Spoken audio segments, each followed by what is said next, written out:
পত্তনের শহীদ পরিবারের পাশে জামাতের সহায়তা, সরকারি উদ্যোগের দাবি। ব্রাহ্মণবাড়িয়া থেকে তানভীর ভূঁইয়ার তথ্য, ছবিতে থাকছে বিস্তারিত। জুলাই 2024 সালের বৈষম্য বিরোধী আন্দোলনে শহীদদের পরিবারের পাশে দাঁড়ানোর কর্মসূচির অংশ হিসাবে পত্তনের শহীদ সাজিদুর রহমানের পরিবারকে বিশেষ আর্থিক সহায়তা প্রদান করেছে বাংলাদেশ জামাত ইসলামী এর বিজয়নগর উপজেলা শাখা। দলীয় সূত্রে জানা যায়, সংগঠনের আমিরের পক্ষ থেকে আন্দোলনে নিহতদের পরিবারকে সহযোগিতার যে প্রতিশ্রুতি দেওয়া হয়েছিল তারই ধারাবাহিকতায় এই অনুদান প্রদান করা হয়। শহীদ সাজিদুর রহমান ব্রাহ্মণবাড়িয়া জেলার বিজয়নগর উপজেলার পত্তন ইউনিয়নের বাসিন্দা। তিনি 2003 সালে 23 ফেব্রুয়ারি জন্মগ্রহণ করেন এবং একটি শিক্ষা প্রতিষ্ঠানের নবম শ্রেণীর ছাত্র ছিলেন।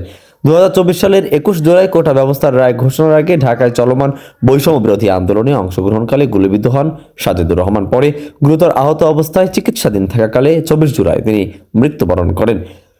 শহীদের পিতা মোহাম্মদ শাহজাহান জানান, 4 সন্তানের মধ্যে সাজিদুর রহমান ছিলেন সবার ছোট এবং জীবিত অবস্থায় পরিবারের আয়ের উল্লেখযোগ্যভাবে সহায়তা করতেন। তার মৃত্যুর পর পরিবারটি চরম আর্থিক সংকটে পড়ে। তিনি আরও জানান, দীর্ঘদিন ধরে হাঁপানি, হৃদরোগ ও ডায়াবেটিস সহ বিভিন্ন জটিল রোগে ভুগছেন। শারীরিক অসুস্থতার কারণে বর্তমানে তিনি কর্মক্ষম। আগে ঢাকায় ছোটখাটো ব্যবসা করলেও এখন তা বন্ধ রয়েছে। গ্রামের বসতবাড়িটি ভেঙে পড়ায় ভাইয়ের বাড়িতে আশ্রয় নিয়েছেন। এদিকে স্থানীয় বাসিন্দারা শহীদ পরিবারের জন্য দ্রুত সরকারি সহায়তা ও পুনর্বাসনের দাবি জানিয়েছেন। তাদের মতে, শহীদ পরিবারের চিকিৎসা ব্যয় ও জীবিকা নির্বাহ নিশ্চিত করতে রাষ্ট্রীয়ভাবে কার্যকর উদ্যোগ গ্রহণ করা জরুরি।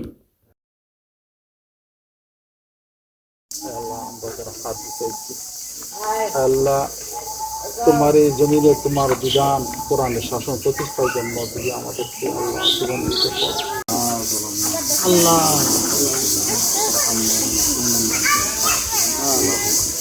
ربنا فاغفر لنا ذنوبنا وإسرافنا في أمرنا وثبت أقدامنا وانصرنا على القوم الكافرين. اللهم اغفر لحينا وميتنا وشاهدنا وغائبنا وصغيرنا وكبيرنا وذكرنا وانثانا. اللهم من أحييته منا فأحيه على الإسلام ومن توفيته منا فتوفه على الإيمان. رب ارحمهما كما ربياني صغيرا. আল্লাহ, তোমার এই পবিত্র দরবারে আমরা গুনাহগার হাত দিতেছি মাওলা।